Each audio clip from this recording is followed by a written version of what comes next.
안녕하십니까, 안유환입니다. 역사보다 재미있고 소설보다 깊이 있는 삼국지 브리핑 제 21번째 시작입니다. 오늘의 제목은 형주를 정복하러 남하하는 조조입니다. 자, 서기 208년이 되자 조조는 중원에서 유일하게 남은 땅 형주로 출정을 서두릅니다.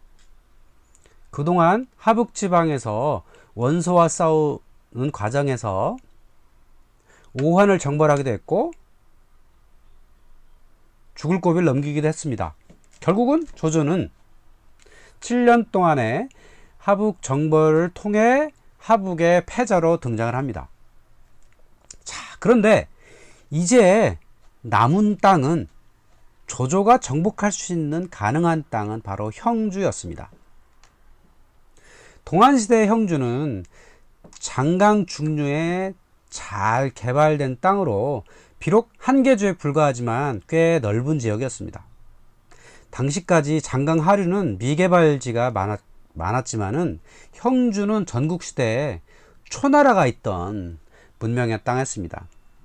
그래서 당시에는 바로 그 형주가 강남이라 불렸습니다. 우리가 알고 있는 그 남경지방 여기는 강동이라고 불렀고요. 또 형주 북쪽은 천자를 모셔둔 허도와도 거리가 그리 멀지 않았습니다. 그래서 조조가 여포를 정벌하러 동쪽으로 원정을 가거나 원소와 관도에서 싸울 때 그 남쪽에는 유표가 허도를 침공하지 않을까 노심초사했던 거죠. 자, 이제 조조는 북방의 그짐거리를 완전히 없앴고 이제 하북의 패자가 되었으니 남쪽에 남은 땅 바로 형주를 정벌해야 되는 것은 바로 조조에게는 아주 당연한 수순이었습니다. 자, 당시 형주를 다스리던 유표에게는 두 아들이 있었는데요. 장남 유기와 둘째 유종이었습니다. 자, 그런데 유표는 후처 채씨를 극진히 사랑했기에 그녀의 아들이었던 둘째 유종을 총애했습니다. 그러다 보니까 이때 장남 유기는 계모로부터 신변의 위협을 받을 수밖에 없었고요. 자신의 미래가 불투명하다는 것을 알게 됩니다.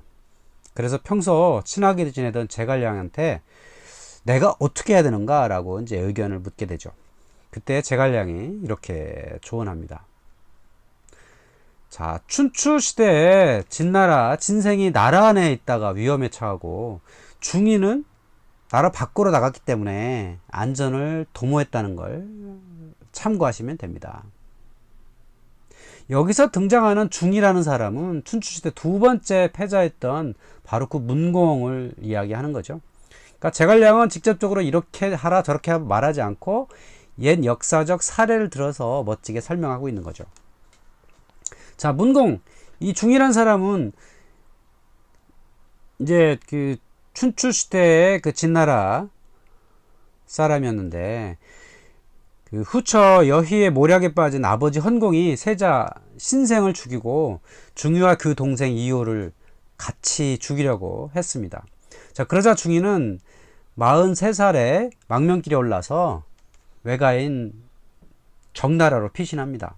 그리고 무려 19년 동안이나 풍차노숙하며 고생하다가 모국 진나라로 돌아와 제후 자리에 앉을 수 있었죠. 결국 제갈량은 유기에게 안에서 권력 투쟁하면 위험하니 중이처럼 밖으로 나가서 후위를 도모하라고 권고를 한 것이죠. 그렇게 해서 유기는 아버지에게 요청해서 마침 자리가 비어있던 강하태수의 자리를 맡아 도성을 떠나게 됩니다. 자, 그렇게 유기가 강하태수로 떠난 후 조조의 대군이 이제 형주에 이제 몰아잡히게 됩니다. 근데 조조가 형주에 가기 몇 달 전 유표는 지병이 약화돼서 사망합니다. 그리고 그 자리를 이제 둘째 유종이 맡아서 수장이 되었는데요. 아직 유종은 후계자 준비가 제대로 되지 못했습니다. 그러다 보니까 이제 내부에서 조조와 맞서 싸울 것이냐 아니면 투항을 할 것이냐 이런 그 항전파와 투항파가 이제 치열하게 대립을 하게 되겠죠. 자, 그런데 이때 부손, 한숭, 개월, 왕찬 등 대신들은 대부분 조조의 백만대군에 저항하는 것은 무의미하다고 말했습니다. 사실 원래 이들은 유표와 그 후계자 유종을 신뢰하지 않았습니다. 그들은 어차피 조조가 쳐들어와 가지고 유종대세를 형주를 영유하는 게 오히려 그들에게는 더 이익이었던 거죠. 유종이나 조조나 사실 마찬가지인데, 유종은 나이도 어리고 신뢰할 수 없던 반면에 사실은 조조는 이미 천하의 패권을 다 차지했고 능력을 인정받고 있었기 때문에 무능하고 어린 유종 밑에 있는 것보다는 조조 밑에 가는 게 더 좋겠다는, 사실 그 월급쟁이의 보편적 특성을 나타냈던 거죠. 결국은 지배자가 바뀔 뿐 자신들이 갖게 될 기득권은 변함이 없을 거라는 그런 믿음이 있었던 겁니다. 결국은 이들이 항복하게 된 것은 실제로 자신이 원한 대로 되기도 했습니다. 개월이란 자는 조조 밑에서 광록훈의 벼슬을 받았고, 왕차는 업도로 이주해서 거난 칠자의 한 사람으로 자신의 기량을 펼칠 수 있게 되었습니다. 하지만 신야성을 맡아서 북방에 안정을 취하고 있었던 유비는 도저히 그렇게 될 수가 없었죠.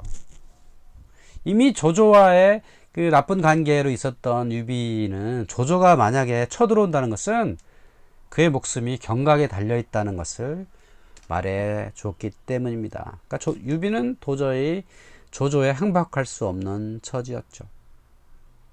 그는 더 이상 전쟁에 패해서 조조 휘하에 들어갈 수 있는 사람이 아니었습니다. 또 제갈량을 만나서 자신에게 큰 꿈을 부여받았기 때문에 거기서 자신의 역할이 무엇이다 라는 것을 생각하게 되죠. 그러니까 형주에 있었던 개월이나 한숭이나 왕찬이나 이런 사람들과는 전혀 처지가 달랐던 겁니다. 그렇게 해서 결국 조조와 유비, 손건, 주 이런 사람들 간에 벌어진 삼국시대 최대 격전, 바로 그 적벽대전이 시작되게 된 것입니다. 자, 오늘은 조조가 유표를 쳐들어온 이야기를 말씀드렸습니다. 다음 영상에서 뵙겠습니다. 좋아요, 구독 아시죠?